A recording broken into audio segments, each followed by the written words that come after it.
Assalamualaikum dear viewers, welcome back to again with Kausar. Today I'm going to discuss a very interesting topic. Please stay with me till the end of my presentation. আজকে ক্লাসটা শুরু করার আগে একটি কোশ্চেনের answer দিই। অনেকেই আমাকে ফোন করে মেসেজ করে কোশ্চেন করে, ভাইয়া আমি ইংরেজি অনেক ওয়ার্ড মিনিং জানি, ইংরেজি লিখতে পারি বাট বলতে পারি না। এই কোশ্চেনের আনসার আমি অনেকবার দিয়েছি, আবারও বলতেছি। আপনি যদি সত্যই ইংরেজিতে কথা বলতে চান তাহলে এখন থেকে আপনাকে বলা প্র্যাকটিস করতে হবে, এখন থেকে বলা শুরু করতে হবে, আদারওয়াইজ আপনি কিন্তু বলতে পারবেন না। সুতরাং from now you have to start. Okay, আশা করি এখন থেকে আপনি শুরু করবেন এবং কোনগুলো বলবেন যেগুলো আপনি জানেন, ইজি বিষয় যেগুলো বলতে পারেন সেগুলো দিয়ে বলা শুরু করবেন।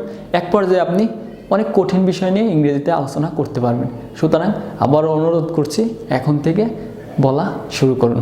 ওকে, আজকে আমরা আলোচনা করব, আমরা প্রায় বলি যে সুবর্ণ সুযোগ।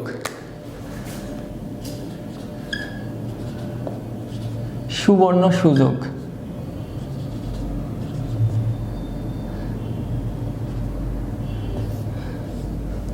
সুবর্ণ সুযোগ, এই সুবর্ণ সুযোগটা ইংরেজিতে কি বলবো? একটা সুন্দর দেখুন, এ গোল্ডেন অপরচুনিটি।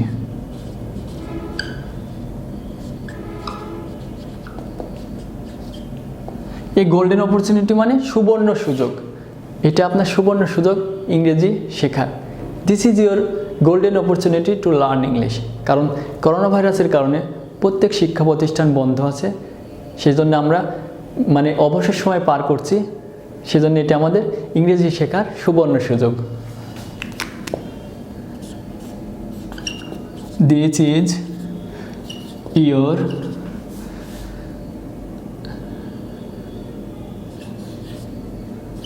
golden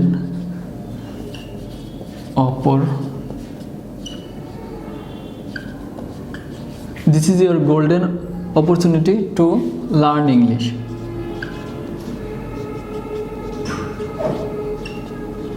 ওকে, তাহলে this is your golden opportunity to learn English. ইংরেজি শেখার তোমার এটা সুবর্ণ সুযোগ, উপযুক্ত সময়। সুতরাং due to corona virus every educational institutions are closed. That's why this is your golden opportunity to learn English. আশা করি বুঝতে পেরেছেন। তাহলে this is your golden opportunity to learn English. সুবর্ণ সুযোগ ইংরেজি শেখার। গুড।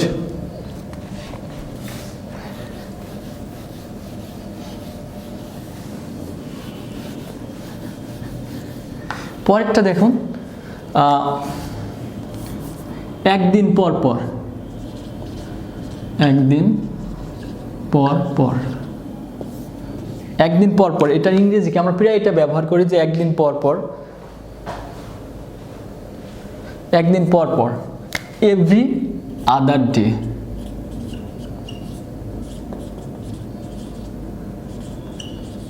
এভরি আদার ডে মানে একদিন পর পর। আমি একদিন পর পর মার্কেটে যাই। I go to market every other day. I call my parents every other day. আমি একদিন পর পর আমার পিতামাতাকে ফোন করি। আমি একদিন পর পর মার্কেটে যাই। I go to market every other day. I go to market every other day. আমি একদিন পর পর মার্কেটে যাই। আশা করি বুঝতে পেরেছেন। শুধু ভিডিওটা দেখবেন না, এগুলো দিয়ে আপনি প্রত্যেকটা দিয়ে দুটা করে সেন্টেন্স তৈরি করবেন। ইংরেজি না পারলে বাংলা লিখে রাখবেন, সেটা আমি আপনাকে কমেন্টে আপনার আনসারটা দিব। সুতরাং অবশ্যই কমেন্ট করে জানাবেন। তাহলে I go to market every other day, আমি একদিন পর পর মার্কেটে যাই। এভরি আদার ডে মানে একদিন পর পর।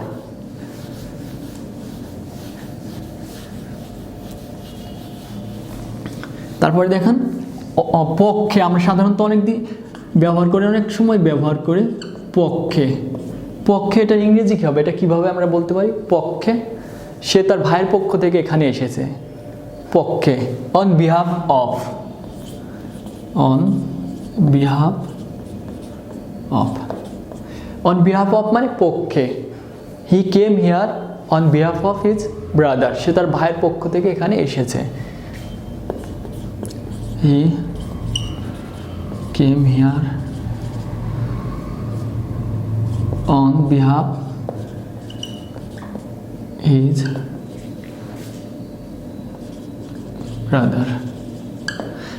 সে তার ভাইয়ের পক্ষ থেকে এখানে এসেছে। I am making video on behalf of Oasis Informatics. আমি ওয়েসিস ইনফরমেটিক্সের পক্ষ থেকে ভিডিও বানাচ্ছি। I am making video on behalf of Kausar's English YouTube channel.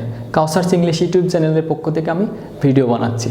তাহলে কোনো কিছুর পক্ষ থেকে, কোনো কিছুর পক্ষে, অন বিহাফ অফ। ওকে, আশা করি বুঝতে পেরেছেন।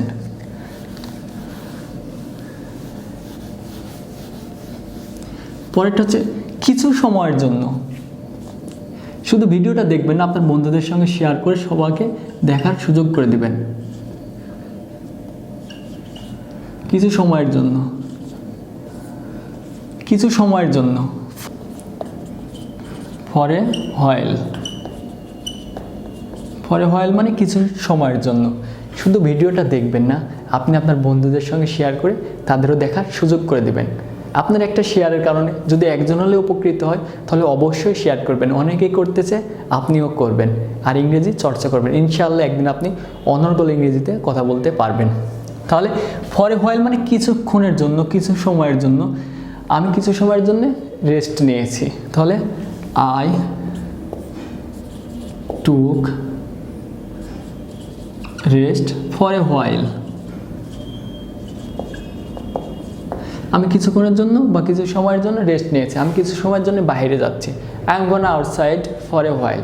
আমি কিছু সময়ের জন্য বাইরে যাচ্ছি। তাহলে ফর এ হোয়াইল মানে কিছু সময়ের জন্য, কিছুক্ষণের জন্য। আশা করি বুঝতে পেরেছেন। সত্যি ইংরেজি খুব সহজ। শুধু এই যেগুলো শিখছেন এগুলো দিয়ে আপনি বাক্য তৈরি করবেন, অবশ্যই করবেন।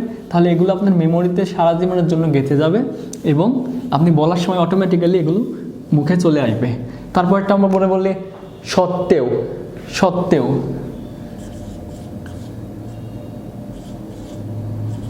সত্ত্বেও, in spite of. In spite of. In spite of মানে সত্ত্বেও। সে গরিব হওয়া সত্ত্বেও খুশি বা সুখী। He is sorry in spite of being poor. In spite of being poor. In spite of being poor, সে গরিব হওয়া সত্ত্বেও কি সুখী। He is happy. In spite of being poor, he is happy. সে গরিব হওয়া সত্ত্বেও সুখী। সে অসুস্থতা সত্ত্বেও ফুটবল খেলছে। He is playing football in spite of being ill. সে অসুস্থ হওয়া সত্ত্বেও ফুটবল খেলছে। তাহলে খুব সহজে কোনো কিছু সত্ত্বেও আমরা ইন স্পাইট অফ দিয়ে সেন্টেন্স তৈরি করতে পারি। যেগুলো শিখলেন আবার বলছে, অবশ্যই প্রত্যেকটা দিয়ে দুইটা করে বাক্য তৈরি করে কমেন্ট করে জানাবেন অথবা আমাকে ইনবক্স করবেন। আর ইংরেজি নিয়ে যদি কোনো কোশ্চেন থাকে অবশ্যই ইনবক্স করবেন। অনেকেই করতেছে, ইনশাআল্লাহ আমি আনসার দেওয়ার চেষ্টা করব। ভালো থাকবেন, সুস্থ থাকবেন। তাহলে আজকে এ পর্যন্তই। বাই।